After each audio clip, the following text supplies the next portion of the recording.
सवसाहुणम्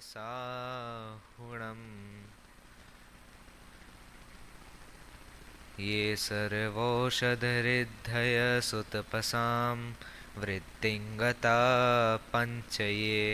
ये चाष्टाङ्गमहानिमित्तकुशला येष्टाविधाश्चारणा पञ्चज्ञानधरास्त्रयोऽपि बलिनौ ये बुद्धिरेद्धीश्वर सप्तेते सकलार्चिता गुणभृत कुर्वन्तु न मंगलम कुर्वन्तु मे मंगलम। आज की जो हमारी चर्चा रहेगी रिद्धियों के क्रम में, वो रहेगी ज्ञान पर। ज्ञान कैसे बढ़ाना है, ज्ञान और अधिक कैसे ले सके, मतलब जो चीज़ सुनी, जो चीज़ पढ़ी, उसको याद कैसे रख सकें, इस बारे में आज एक बहुत सिंपल तरीका मैं बताऊंगा। मतलब ज्ञान को और कैसे अपने पास रख सकें, ऐसी क्या टेक्निक है, ऐसी क्या चीज़ है जिससे हम ज्ञान जो भी पढ़ें उसको भूलें ही ना, कुछ एकदम जैसा का तैसा रहे। मतलब जो श्लोक याद किया है वो वैसा का वैसा रहे, किसी दूसरे श्लोक से मिक्स होके कुछ हो ना जाए, मतलब जो जैसा है वैसा याद रह सके। उसकी मैं आज एक बहुत सिंपल टेक्निक बताऊंगा कैसे करना है, शास्त्रों के आधार से एकदम बढ़िया एक सिंपल मेथड जो है वो मैं यहाँ पर बताऊंगा। लेकिन थोड़ा पीछे का पढ़ते हुए आगे बढ़ते हैं। रिद्धियों के क्रम में पहले हमने रिद्धियों का स्वरूप समझा, रिद्धि क्या है, पुण्य से कैसे प्रकट होती हैं, साथ ही शायद पुण्य से भी कैसे आती हैं, किसको आती हैं, इस सब चीज़ों में पढ़ा। फिर रिद्धियों के 64 भेद होते हैं, तो रिद्धियों के भेद कैसे बनते हैं, कहाँ से आते हैं। सबसे पहले रिद्धि के भेद में बुद्धि रिद्धि आती है, जो ज्ञान रिद्धि भी होती है, और जिसके 18 भेद होते हैं। ज्ञान रिद्धि पहले आती है और बाकी जितनी अन्य इन 18 के अलावा हैं वो सारी चारित्र संबंधी हैं, वो बाद में आती हैं। क्यों ज्ञान पहले चारित्र, ये भी हमने देखा था। फिर बुद्धि रिद्धि में सबसे पहले आती है केवल ज्ञान बुद्धि रिद्धि, पूरा नाम इसका केवल ज्ञान बुद्धि रिद्धि है। केवल ज्ञान बुद्धि रिद्धि केवल ज्ञान से अलग कैसे है, ये इसको भी देखा था। अलग कैसे है, ये नहीं, अलग ही नहीं है, एक ही है दोनों। केवल ज्ञान और केवल ज्ञान बुद्धि रिद्धि दोनों एक ही हैं, अलग नहीं है। छायक भाव के प्रकरण में आ जाती है, मतलब छायक भाव से केवल ज्ञान बुद्धि रिद्धि हो जाती है, और बाकी सारी जो भी ज्ञान रिद्धियाँ हैं वो छायोपशमिक भाव से ली जा सकती हैं। ऐसे इसके भेद अंतर भी इनमें किया जा सकता है। ऐसे केवल ज्ञान बुद्धि रिद्धि और केवल ज्ञान कैसे प्रकट हो रही है, तो ज्ञानावरण के पूर्ण क्षय जब हो जाता है तब केवल ज्ञान रूप प्रकट होता है। पूर्ण ज्ञान जो हो जाए त्रिकाल संबंधित पदार्थ का, भूत भविष्य वर्तमान प्रति प्रत्येक समय जो होता रहे, ऐसा केवल ज्ञान होता है, सब परिचित हैं। फिर आता है मनपरय ज्ञान। मनपरय ज्ञान क्या है, मन संबंधित या मन से, मन को निमित्त बनाकर जो ज्ञान उत्पन्न हो रहा है, जो ज्ञान उत्पन्न होता है, उसे मनपरय ज्ञान कहते हैं। दूसरों के मन में स्थित पदार्थों को जानना, वो मनपरय ज्ञान है। इसमें एक बात ये जरूरी है, जो मनपरय ज्ञान है उसमें जो मन शब्द है वो इसलिए नहीं है क्योंकि मन से उत्पन्न हो रहा है ये ज्ञान, मतलब मन है तो ये ज्ञान उत्पन्न हो रहा है, ऐसा नहीं मानना है या नहीं है इसका अर्थ। अगर ऐसे समझा तो मनपरय ज्ञान और अवधि ज्ञान, इन दोनों में कोई अंतर नहीं बचेगा। मनपरय ज्ञान जो है वो उत्पन्न तो ऐसे होता है, मन के निमित्त से वो ज्ञान उत्पन्न हो रहा है, मतलब मन को निमित्त बनाकर या मन निमित्त रूप में है उस ज्ञान के, वो ज्ञान उत्पन्न तो अपने आप ही हो रहा है, उसमें मन निमित्त है। फिर मनपरय ज्ञान में मन शब्द जो आया है वो क्यों आया है या किस अर्थ में आया है, तो दूसरों के मन में स्थित जो पदार्थ हैं उनको मन भी उपचार से कहा जा सकता है। मतलब दूसरों के मन में जो पदार्थ आ रहे हैं, जैसे अभी यहाँ कोई भी बैठा हो और कुछ भी सुन रहा हो, कैसे भी कर रहा हो, उसके मन में आई कोई खाने की चीज़ आ गई, कुछ फ़ोन आ गया, कुछ भी पदार्थ आ गया, तो उस पदार्थ को भी मन की संज्ञा दी जा सकती है, मतलब उसको मन कह सकते हैं उपचार से। तो मन जो अर्थ वहाँ हम ले रहे हैं वो पदार्थ के लिए ले रहे हैं। पदार्थ का ज्ञान जो हो रहा है वो मनःपरय ज्ञान है, वहाँ मन से, ये नहीं कि मन से उत्पन्न होने वाला ज्ञान है। एक ये चीज़ थी इसमें। मना परय ज्ञान के दो भेद होते हैं, ऋजुमति और विपुलमति मना परय ज्ञान। ऋजु मतलब सरल, सरल चीज़ों का, सरल पदार्थों का जो दूसरों के मन में स्थित हैं, ऐसा जो ज्ञान कर सके वो ऋजुमति मना परय ज्ञान है। और विपुलमति जो कठिन या एकदम गहराई में जाके स्व के मन का तो ही और पर के मन का भी पदार्थों का जो ज्ञान कर सके वो विपुलमति मना परय ज्ञान है। दोनों की विशुद्धता में अंतर होता है, कौन इनको प्रकट कर रहा है। तो विपुलमति मना परय ज्ञानी जो होता है वो क्षपक श्रेणी का ही होता है, नियम है। और क्षपक श्रेणी उपशम श्रेणी ऋजुमति वाला उत्पन्न कर सकता है, लेकिन जो क्षपक श्रेणी वाला है वो मना परय ज्ञान, विपुलमति वाला मना परय ज्ञान उत्पन्न करता है। और दोनों ही मना परय बुद्धि रिद्धि में आ जाते हैं।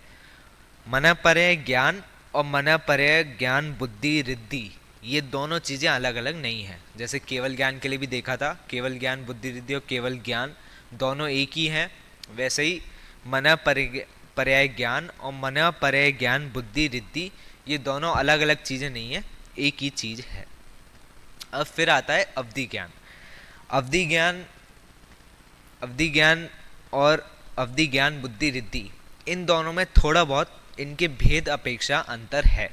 अवधि ज्ञान की उत्पत्ति देखते हैं हम, तो अवधि ज्ञान में भव प्रत्यय अवधि ज्ञान होता है एक, जो भव के निमित्त से उत्पन्न हो रहा है, और एक क्षयोपशम निमित्तक अवधि ज्ञान होता है। भव निमित्तक जो अवधि ज्ञान होता है वो देवों को भी हो सकता है, किन्हीं मनुष्य जैसे तीर्थंकर होते हैं उन्हें भव प्रत्यय अवधि ज्ञान होता है, मतलब भव यानी जन्म से ही अवधि ज्ञान हो रहा है उनको, या उस भव की विशेषता है कि उनको वो अवधि ज्ञान मिलता है। जैसे देव है, देव में मिथ्यात्व और सम्यक दृष्टि होना आवश्यक नहीं है, देव गति में उत्पन्न होते ही अवधि ज्ञान प्राप्त है, तो वो भव प्रत्यय अवधि ज्ञान की श्रेणी में आ जाता है। लेकिन वो भव प्रत्यय अवधि ज्ञान रिद्धि नहीं है। क्यों? रिद्धिधारी जो होते हैं या रिद्धि जिन्हें प्रकट होती है वो एक तो पूर्ण संयमी होते हैं, पूर्ण संयमी नहीं तो संयमी तो होते ही हैं। जो संयमी नहीं है उन्हें रिद्धि नहीं, मात्र ज्ञान प्रकट हो रहा है। और फिर जो भी वो चीज़ आपको समानता दिख रही है वो पुण्य के प्रभाव से है, उनको अवधि ज्ञान जो मिल रहा है वो उनके पुण्य के प्रभाव से है, या वो भव के निमित्त से उनको मिल रहा है।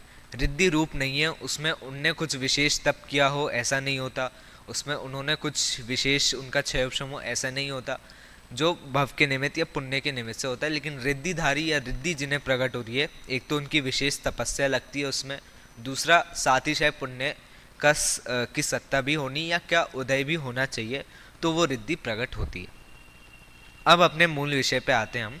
कोष्ठ बुद्धि रिद्धि, बीज बुद्धि रिद्धि, पद बुद्धि रिद्धि और सन भिन्न संश्रोतत्व बुद्धि रिद्धि। तीन बुद्धियां हैं, बड़ी सरल इनका स्वरूप है, बहुत सिंपल है। लेकिन जैन धर्म में गणधरों को इतनी मुख्यता क्यों दी जाती है वो इन बुद्धियों के माध्यम से एक बार को समझ में आ जाएगा। जैसे रत्नकरण शावकाचार है, रत्नकरण शावकाचार में आगे जाके जब चारित्र का जितना वर्णन आता है उसमें लगभग हर श्लोक में ही आचार्य संबंधभद्र लिखते हैं गणधर द्वारा कथित है, गणधर द्वारा बताया गया है, या जो श्रेष्ठ मुनिराज है ऐसे विशेषण देके, या जिनका चारित्र श्रेष्ठ है ऐसे गणधर द्वारा कथित है। मतलब गणधर को प्रामाणिक मानते हुए वो उस बात को बोलते हैं। अब गणधर को क्यों बोल रहे हैं? सर्वज्ञ को बोल दो, तीर्थंकर को बोल दो, भगवान ही लिख दो, बात खत्म हो जाएगी। गणधर का नाम क्यों दे रहे हो आप? गणधर को बार बार क्यों बोला जा रहा है, बार बार क्यों किया जा रहा है? और जैन धर्म में ही गणधर आचार्य द्वारा बताया गया है, इस बात को ही प्रामाणिक क्यों माना जाता है? क्यों? क्या इसका कारण है? क्या उनका ऐसा क्या ज्ञान है? क्योंकि केवल ज्ञानी तो वो तब थे नहीं, बाद में जाके केवल ज्ञान उनको प्रकट होता है, तब तक तो क्षयोपशमिक ज्ञान वाले ही होते हैं। और अगर वो क्षयोपशमिक ज्ञान वाले हैं तो जो अन्य मुनिराज जिन्हें क्षयोपशमिक ज्ञान है उन्हें भी आप उनके समान तुलना कर लो, ज्ञान में थोड़ी बहुत ऊपर नीचे होगा, लेकिन द्वाचांग में जब बैठे होंगे तो ज्ञान तो सबको बराबर ही हो रहा होगा। तो फिर आप दूसरे किसी अन्य मुनिराज का नाम ले लीजिए, गणधर का ही क्यों नाम ले रहे हैं, बार बार उन पे ही जोर क्यों डाल रहे हैं और फिर उनको प्रामाणिक भी क्यों मान रहे हैं? ये इन बुद्धियों के माध्यम से आपको समझ में आ जाएगा। पहली है कोष्ठ बुद्धि। मैंने शुरुआत में बोला था मैं बताऊंगा ज्ञान को एकदम स्टोरेज रूप में ज्ञान कैसे बन जाए अपनी, उसकी सिंपल ट्रिक, मतलब हमें क्षयोपशम कैसे बनाना है एकदम सिंपल। अब बचपन से तो सुनते आ रहे हैं भाई बादाम खाओ तो ज्ञान बढ़ जाएगा, मतलब जो चीज़ याद रखनी हो या भूल जाते हो जल्दी तो बादाम खा लो, तो या आदत डाल लो, रोज खा लो। लेकिन अब क्या हो रहा है ना, वो थोड़ा ज़्यादा डिफिकल्ट हो रहा है। मतलब अब बादाम कितने ही खा लेगा इंसान, ज़िंदगी भर में कितने ही खा ले और कितनी बार खाया, और फिर इतना खर्चा भी कौन ही करे। तो मैं बिना खर्चे वाला एक मेथड बता देता हूँ जिससे धारणा एकदम शार्प हो जाएगी, इतनी शार्प कि जैसे ज्ञान अंदर जाएगा वैसे के वैसा ही रहेगा, बदलेगा नहीं। मतलब एक तो मिक्सअप नहीं होगा। एक ज्ञान, एक श्लोक मान लो आपने आज पढ़ा, वो श्लोक आप कल जो श्लोक पढ़ोगे उससे मिक्सअप नहीं होगा, मतलब शब्द यहाँ वहाँ नहीं हो जाएंगे। श्लोक में जैसे शब्द हैं, जैसा उच्चारण है, जो अर्थ आपने पढ़ा वैसा का वैसा आपको याद रहेगा, आगे पीछे कुछ नहीं होगा, कम ज़्यादा कुछ नहीं हो जाएगा, भाव पूरा आपको ज्ञात रहेगा। ऐसी बुद्धि जिसकी होती है या ऐसे धारणा जिसकी होती है उसको कहते हैं कोष्ठ बुद्धि रिद्धि या कोष्ठ बुद्धि धारी, बुद्धि रिद्धि धारी। कौन क्या होता है कोष्ठ? कोष्ठ का सिंपल अर्थ आप समझ लीजिए, धारणा, धारणा नहीं, स्टोरेज। कोष्ठ मतलब स्टोरेज, स्टोरेज का दूसरा नाम कोष्ठ। जैसे स्टोरेज में किसी भी चीज़ को रखा जाता है, किसी बंद कमरे में आप किसी भी चीज़ को रख दो तो वो वस्तु आगे पीछे नहीं होगी, कि जी किसी अन्य चीज़ से मिलेगी नहीं। गेहूँ रख दिए, चावल रख दिए, अलग अलग रखे तो वो कुछ समय बाद मिल नहीं जाएंगे, कुछ समय बाद घट बट नहीं जाएंगे। उसी तरह कोष्ठ बुद्धि होती है कि जैसा ज्ञान गुरु के माध्यम से मिला, शास्त्र से पढ़ा या अन्य चिंतन से उत्पन्न हुआ, वो ज्ञान वैसा का वैसा ही रहता है, अन्य रूप नहीं हो जाता। सिंपल बोलूं, मिक्सिंग नहीं होती ज्ञान में। पंचम काल के लिए कहा जाता है या चौथे काल के बाद या वैसे ही काल जैसे घटता जाता है तो कहते हैं धारणा रूप शक्ति जो है वो जीवों की कम हो रही है। इसलिए जो शुद्ध परंपरा थी उसको लिखने का प्रसंग आया, ये लिखने की ज़रूरत पड़ी। क्यों पड़ी? धारणा रूप जो हमारी शक्ति है वो दिन बर दिन या मान लीजिए वर्ष, साल बर साल या जितना समय और बीतता जाएगा, जितना पंचम काल कम होते जाएगा उतनी धारणा की शक्ति और कम हो जाएगी। व्यक्ति को कुछ याद रखना भी उसके लिए मुश्किल हो जाएगा। ऐसे शास्त्रों में कथन आया है क्योंकि काल वैसा चल रहा है। अब क्योंकि काल वैसा चल रहा है, उस काल में भी ऐसी बुद्धि रख पाना जिसमें आप जो रखें उसमें भी आपको कुछ फेर फार करने की ज़रूरत नहीं। मान लो आज आपने जो पढ़ा उसको कल रिवीजन करने की ज़रूरत ही नहीं पड़ रही, ऐसा ज्ञान जो है वो ज्ञान कोष्ठ बुद्धि रिद्धि होती है। और इसकी महत्वता आप अपने आप से भी कंपेयर करके देखिए। आज भी अगर आपको कुछ याद रखना हो तो या तो बचपन से ही क्षयक्षम बहुत अच्छा हो तो फिर चीज़ें जल्दी याद हो जाती हैं, और जल्दी याद होती हैं, तुरंत नहीं होती। मतलब फिर भी आपको रिवीजन करना पड़ेगा, कुछ ना कुछ करना पड़ेगा उस ज्ञान को बरकरार रखने के लिए। नहीं तो जिनकी होती नहीं है क्षयक्षम, जिनका अभी पूरा आवरण हुआ नहीं है, आवरण है मतलब अभी तक, तो उनको क्या करना पड़ता है, बहुत सारी ट्रिक्स बताई जाती है, बहुत सारी टेक्निक्स बताई जाती है। जैसे कहते हैं आप क्लास में जा रहे हो, क्लास में पहले पढ़ लो, जो विषय आपको क्लास में पढ़ाएंगे उसको पढ़ लो, फिर क्लास में जाके वो विषय अच्छे से ध्यान से पढ़ो, फिर क्लास के बाद उसका एक बार रिवीजन करो, फिर और कुछ लोग कहते हैं कि 6 घंटे बाद फिर उसका रिवीजन करो, फिर कहते हैं कि रात को एक बार रिवीजन करो और सुबह उठ के फिर तुरंत रिवीजन करो, और अंत में बोलते हैं 24 घंटे बाद एक और बार रिवीजन करो और वो पक्का आपको ज़िंदगी भर याद रहेगा। ऐसे क्षयक्षम ज्ञान के लिए मतलब कहा जाता है, काम करता है कि नहीं करता होगा मुझे नहीं पता, लेकिन कहा जाता है कि आपको कुछ याद रखना है लंबे समय के लिए और वो भी जल्दी, तो वो मेथड आपको अप्लाई करना है। लेकिन गणधरों के लिए ऐसी कोई भी चीज़ नहीं है। उनके लिए माँ दिव्य ध्वनि कितनी ही टाइम के लिए खिलेगी या कितनी ही बार खिलेगी उनको भी नहीं पता या उनको ज्ञात ना हो, तो कोष्ठ बुद्धि रिद्धि उनके लिए अनिवार्य होती है, ऐसी रिद्धि होना। कोष्ठ बुद्धि रिद्धि में दिव्य ध्वनि जैसी खिरी, जैसे शब्द आए वहाँ जो जैसा आया वैसा उनके ज्ञान में रहता है, उनके ज्ञान में मान लीजिए अपलोड हो जाता है। जैसे कंप्यूटर पर आप कोई भी मेमोरी, कोई भी फाइल, कुछ भी लिखते हैं, सेव कर देते हैं, बस सेव हो गया, कुछ नहीं होगा। वैसे ही मान लीजिए गणधरों की बुद्धि हो जाती है, जो जैसा उनने सुना वैसा उनकी बुद्धि में जाके बैठ जाता है। ये होती है कोष्ठ बुद्धि रिद्धि। सिंपल बोले, धारणा उसका उत्कृष्ट लेवल, सबसे ज़्यादा जो लेवल हो धारणा का वो होता है कोष्ठ बुद्धि। कितने समय के लिए रहती है? तो कोष्ठ बुद्धि के लिए कहा जाता है कि असंख्यात वर्षों तक रह सकती है या रहती है, ऐसे इसके प्रभाव के लिए कहा जाता है। लेकिन फिर आप सोचेंगे कि मनुष्य की जो आयु होती है वो तो संख्यात वर्षों में ही गिनी जाती है। उत्कृष्ट भी कितनी होगी, एक पूर्व कोटि में आ जाती है, उसकी कर्म भूमि की भी देखें तो संख्यात वर्ष ही है, कहने का तात्पर्य ये है, असंख्यात तो नहीं होती। तो फिर कोष्ठ बुद्धि का क्या ये रिलेशन है, मतलब असंख्यात वर्ष है मतलब क्या? तो सिंपल बस इतना, उसकी प्रभाव के लिए कहा जा रहा है कि असंख्यात वर्षों तक वो रह सकती है। मतलब मनुष्य अगर असंख्यात वर्ष तक भी जीवित रहे तो कोष्ठ बुद्धि रिद्धिधारी जो हो तो उसके अंदर जो ज्ञान होगा वो असंख्यात वर्ष तक तो रहेगा ही, उसके पहले नहीं घटेगा, उसके पहले कुछ होगा नहीं उस ज्ञान में। ये होती है कोष्ठ बुद्धि रिद्धि धारणा रूप रिद्धि। अब आती है दूसरी हमारी बीज बुद्धि रिद्धि। बीज बुद्धि रिद्धि क्या होती है? बीजाक्षर से अनंत ज्ञान कर लेना, ये होती है बीज बुद्धि रिद्धि। सिंपल बोलूं तो मान लीजिए कोई एक बीजाक्षर आपने सुना और उस बीजाक्षर के माध्यम से आपने पूरे द्वादशांक का ज्ञान कर लिया। एक बीजाक्षर और उससे पूरे द्वादशांक का ज्ञान कर लेना, मतलब पूरे 12 अंगों का ज्ञान अपनी बुद्धि में कर पाना, ये होता है बीज बुद्धि का काम। ये बीज बुद्धि का प्रभाव ये होता है। एक अक्षर से पूरे द्वादशांक का ज्ञान कर लेना बहुत ही ज़्यादा बड़ी चीज़ होती है। द्वादशांक के अक्षर ही कितने होते हैं ये गिनाने बैठे तो पूरा समय अपना आज का निकल जाएगा। और एक बीज कितना, तो मान लीजिए ओम बोला मैंने, ओम भी बीजाक्षर होता है। ओम का सरल अर्थ हम देख लेते हैं, पंच परमेष्टि हो गए, ये एक हुआ। अब जैसे रीम होता है, रीम भी एक बीजाक्षर होता है। रीम से कौन सा अर्थ निकलता है? 24 तीर्थंकर, ये रीम बीजाक्षर से निकल जाता है। लेकिन जैसे बीज बुद्धि रिद्धि होती है वो ओम या रीम दोनों में से मान लीजिए और कोई भी बीजाक्षर हो, किसी से भी पूरे द्वादशांक का ज्ञान करने की सामर्थ्य रखता है और कर भी लेता है।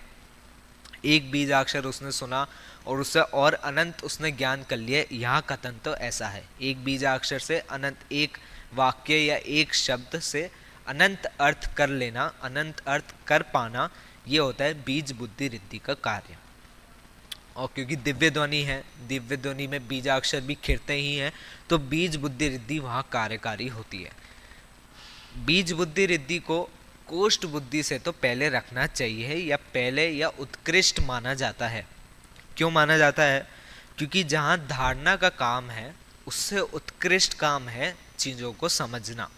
आपके रटने से ज़्यादा कार्यकारी है आप उस चीज़ को कितना समझ सकते हैं, या उस चीज़ को सुनकर और आप क्या क्या समझ सकते हैं, ये ज़्यादा इम्पोर्टेंट होता है। एक बीजाक्षर से दिव्य द्वादशांक का ज्ञान कर लेना ये ज़्यादा श्रेष्ठ है द्वादशांक का ज्ञान सुनकर उसको याद रखने से। लेकिन कोष्ठ बुद्धि के बिना भी बीज बुद्धि का कोई फायदा नहीं। क्यों? जो चीज़ आपने सुनी, जो चीज़ आपने समझी, अपने ही ज्ञान से क्यों नहीं, अगर आपको याद ही नहीं रहेगी तो फिर उसमें क्या मतलब उस चीज़ का। इसलिए फिर कहीं पर भी आप बैठे कुछ भी सुनते हैं, कुछ इंपॉर्टेंट लगता है तो कैसे भी करके उसको नोट करने की कोशिश करते हैं। कहीं नोटबुक में लिख लो, कहीं फ़ोन में लिख लो, किसी को बता दो या बोल दो भाई इस चीज़ को याद रखना, बाद में मेरे को ध्यान में दिला देना, ऐसी चीज़ें बोलनी पड़ती है। वहाँ कोष्ठ बुद्धि का काम आ जाता है कि तुम्हारा धारणा का काम तो अब हो गया, तुमने कम से कम जो सुना वो तो तुम्हें याद रहे। फिर बीज बुद्धि कि जो तुमने सुना उसका तुम कितने अर्थ या कितने पॉसिबल अर्थ निकल सकते हैं, उन चीज़ों का ध्यान करने की शक्ति तो तुम कम से कम रखो। बीज बुद्धि से फिर तुम इतने चीज़ों का और अर्थ कर सको या क्षमता आ जाए, ऐसी क्षमता गणधरों में होती है, आ जाती है और आती ही है, आनी ही चाहिए। वो बात आगे देखेंगे कि इनकी भी आवश्यकता क्यों है शास्त्र रचना के लिए। ये हो गई बीज बुद्धि रिद्धि।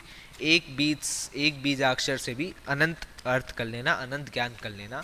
यहाँ एक शंका उठाई कि अब क्योंकि गणधर हैं वो भी क्षयोपशम ज्ञान वाले ही हैं अभी तक, तो क्षयोपशम ज्ञान वाले जो जीव हैं वो अनंत अर्थ कैसे कर पा रहे हैं, और कर भी रहे हैं तो उनको समझ कैसे रहे हैं। क्योंकि अनंत को समझने का काम तो सिर्फ केवल ज्ञान का है और किसी चीज़ और किसी भी ज्ञान का नहीं हो सकता। तो उनके पास मनःपरय ज्ञान भी हो तब भी वो अनंत अर्थ को या अनंत चीज़ों को कैसे समझ पा रहे हैं, कैसे कर रहे हैं। तो वहाँ कहा जाता है कि इसमें कोई ज़्यादा दोष नहीं है। क्षायोपशमिक ज्ञान से उपचार से भी कहा जा सकता है कि उनको अनंत ज्ञानों का अर्थ हो रहा है परोक्ष ज्ञान की अपेक्षा। नहीं तो केवल ज्ञान में जो अनंत का अर्थ है या अनंत का ज्ञान हो रहा है वो तो प्रत्यक्ष का ज्ञान है। प्रत्यक्ष और परोक्ष का उन दोनों चीज़ों में अंतर है। फिर आता है तीसरा हमारा जो बुद्धि है वो है पद बुद्धि। बीज बुद्धि से हमने अनंत अर्थ निकाले, अनंत चीज़ों को समझा, पूरे द्वादशांग को समझ लिया, बढ़िया। लेकिन अब व्याकरण का क्या? हर चीज़ के लिंग, पुल्लिंग, स्त्रीलिंग, नपुंसक लिंग ये होते हैं, हर चीज़ के रूप होते हैं, शब्द रूप होते हैं, हर चीज़ के जैसे जैसे लिंग बदलता है वैसे वैसे अर्थ बदल जाता है। तो इनका ज्ञान कैसे होगा? वो होगा पद बुद्धि से। पद बुद्धि रिद्धि से जिस भी शब्द हो, जो भी शब्द हो, उसका कैसा अर्थ निकलेगा, कैसा अर्थ होना चाहिए, क्या लिंग लग के क्या अर्थ होता है, इस चीज़ों का पूरा ज्ञान कर लेना एक ही शब्द से, वो होती है पद बुद्धि। और ऐसे ही जितने शब्द, अनंत शब्द हो, असंख्यात शब्द हो, कितने भी शब्द हो, उन सारे शब्दों का पद अर्थ में कर लेना। अब जैसे हम तो यहाँ श्लोक पढ़ते हैं, हम यहाँ गाथाएं पढ़ रहे हैं, तो गाथाओं में से आप एक एक चीज़ आप अलग अलग निकालनी पड़ती है। भाई पहला शब्द आया तो ये तृतीय लिंग में है, तो इसके आगे जाके देखो तृतीय वचन में है, तो आगे जाके देखो और कहाँ मिलेगा, तो विशेषण विशेष संबंध आप बैठा सकोगे। वहाँ वही काम उनकी बुद्धि में तुरंत हो जाता है। जैसे ही उनको अर्थ समझ में आया वैसे ही उनने पद बुद्धि का प्रयोग कर, या पद बुद्धि का हो जाता है प्रयोग, उनको समझ में आ जाता है इस अर्थ, इस शब्द का ये लिंग है, इसका ये वचन है, इसके अन्य ये लिंग होंगे, उनसे ये अर्थ ग्रहण हो सकता है, ये चीज़ हो सकती है। ये पद बुद्धि का कार्य है। बीज बुद्धि से पद बुद्धि दोनों के बीच में यही रिलेशन है कि जहाँ बीज बुद्धि से चीज़ों का ज्ञान प्रत्यक्ष सारा ही ज्ञान हो पा रहा है एक अक्षर मात्र से या एक बीजाक्षर मात्र से, वहाँ पद बुद्धि से उस ज्ञान का व्याकरण से क्या संबंध, कैसे बैठ रहा है, मेल कैसे बैठ रहा है, किस लिंग से कैसा ज्ञान हो रहा है, अन्य क्या अर्थ हो सकते हैं, इन चीज़ों का जो ज्ञान हो रहा है वो पद बुद्धि से हो रहा है। अब अंतिम बुद्धि जो है गणधर की जो 4 बुद्धियों में है वो है सन भिन्न श्रोतृत्व बुद्धि। सन भिन्न श्रोतृत्व बुद्धि है। सन भिन्न सन श्रोतृत्व क्या है? समझ, धारणा का काम हो गया, मतलब स्टोरेज का काम हो गया, समझने का काम हो गया, व्याकरण का काम हो गया। अब बस एक काम बाकी है, सुनने का। गणधर कितना, कहाँ और किसको सुन सकते हैं, इस बात का निर्धारण करने वाली ये बुद्धि रिद्धि होती है सन भिन्न श्रोतृत्व। क्या अर्थ है इसका? गणधर आचार्य किन किन को सुन सके, मतलब कहाँ, एक तो किन किन को यानी एक अक्षरात्मक वचन सुन सके यानी मनुष्य के, और दूसरा अनक्षरात्मक यानी तिर्यंचों की बातों को भी सुन सके। सुने ही नहीं, मात्र सुने ही नहीं, समझे भी उनको, वो क्या कह रहे हैं, क्या कहना चाहते हैं, इन चीज़ों को भी समझ लें वो। ये होता है उनका सन भिन्न श्रोतृत्व बुद्धि। तिर्यंचों को भी समझना, मनुष्य को भी, अर्थात अक्षरात्मक अनक्षरात्मक वचनों को समझ लेना, सुन लेना, ये होता है उस बुद्धि रिद्धि का कार्य। और तो और कहाँ तक, तो वैसे तो गणधरों के लिए कहा जाता है जैसे दिव्य ध्वनि खिड़ रही है तो वो 1 योजन प्रमाण खिड़ती है, लेकिन ये बुद्धि रिद्धि से असंख्यात योजन दूर तक के भी चीज़ें उनको सुनाई दी जाती है। असंख्यात योजन दूर मतलब वो जहाँ स्थित है वहाँ से असंख्यात योजन दूर भी कोई तिर्यंच हो, कोई मनुष्य हो, वो क्या बोल रहा है, क्या कहना चाहता है, क्या प्रश्न है उसके, क्या शंका समाधान उसकी की जा सकती है, इस चीज़ को भी सुन के समझ लेना, ये इस बुद्धि रिद्धि का कार्य होता है। और इसमें अब आचार्यों ने चक्रवर्ती की सेना का उदाहरण दिया। जैसे एक अक्षौहिणी चक्रवर्ती की सेना, मतलब चक्रवर्ती की सेना में आप ऐसे समझे एक अक्षौहिणी कहा जाता है, अक्षौहिणी, हिणी शब्द है उसका। उसमें क्या होते हैं, क्या क्या होता है? एक तो 9000 हाथी, फिर 9000 हाथी और 9 लाख रथ और 9 लाख घोड़े, और फिर कितने हैं मनुष्य, मतलब 9 अरब मनुष्य। 9 लाख घोड़े, 9 लाख हाथी, 9 लाख उसके वो रथ, और फिर 9 अरब मनुष्य। ये होती है एक अक्षौहिणी सेना। और ऐसे ही 4 सेनाएं मिलकर बनती है एक चक्रवर्ती की सेना। उस चक्रवर्ती की सेना में हर एक प्रत्येक मनुष्य प्रत्येक तिर्यंश की बात को सुन लेना, सुनकर समझ पाना, ये शक्ति जो होती है ये होती है सन भिन्न श्रोतृत्व बुद्धि रिद्धि की शक्ति। मतलब प्रत्येक मनुष्य प्रत्येक तिर्यंश की बात, द्वादशांग में तिर्यंश भी आते हैं, तिर्यंशों के लिए भी दिव्य ध्वनि खिड़ती है, तो उनके भी वहाँ से शंका समाधान या उनकी जो क्या कहना चाहते हैं, क्या शब्द वो कह रहे हैं, इस चीज़ को समझ लेना, वो इस बुद्धि रिद्धि का कार्य होता है। और ये चार नियमित रूप से गणधर की होती हैं। इनसे आपको पता चल पाता है कि गणधर की प्रामाणिकता क्यों मानी जाती है। गणधर की जब इतनी तीव्र बुद्धि है कि जो वो सुने उसको भूल ना पाए, जो वो सुने उससे अनंत अर्थ निकाल सकें, व्याकरण की दृष्टि से अर्थ निकाल सकें, किसी की भी बात को सुनकर समझ सकें, असंख्यात योजन दूर तक के व्यक्ति की बात को सुनकर समझने की क्षमता जिस व्यक्ति में हो, उस व्यक्ति का ज्ञान तो अप्रामाणिक पहली बात तो हो ही नहीं सकता। अप्रामाणिक तो क्या ही कहें, अब दिव्य ध्वनि खिर रही है वो अपने आप में ही प्रामाणिक है, तो और वो जिस व्यक्ति के हूबहू रह रही है उस व्यक्ति का ज्ञान भी प्रामाणिक ही होगा अवश्य ही। इसलिए गणधर की इतनी प्रामाणिकता मानी जाती है क्योंकि उनकी ये चार बुद्धि होती है। इस चार बुद्धि के बल से ही वो शास्त्रों की रचना पुनः फिर करते हैं या कर पाते हैं। इसलिए फिर प्रत्येक जगह गणधर आचार्य द्वारा कथित है, उनने कहा है, ऐसा कथन मिलने आता है, इसलिए उनकी प्रामाणिकता होती है। उस व्यक्ति का ज्ञान ही इतना है, इतना मजबूत है, इतना बलबूते पर है, इतना उनका प्रमाण है, इस बात को देखा जाता है। आगे और बुद्धि रिद्धि और भेद हैं इसके, ये तो मति ज्ञान की बुद्धि रिद्धि में आ जाती हैं ये चार बुद्धि रिद्धि। आगे जाएंगे तब जाके और मति ज्ञान के और फिर शुद्ध ज्ञान के भी जो बुद्धि रिद्धि के भेद हैं वो हमारे पढ़ने में आएंगे। तब तक के लिए जय जय।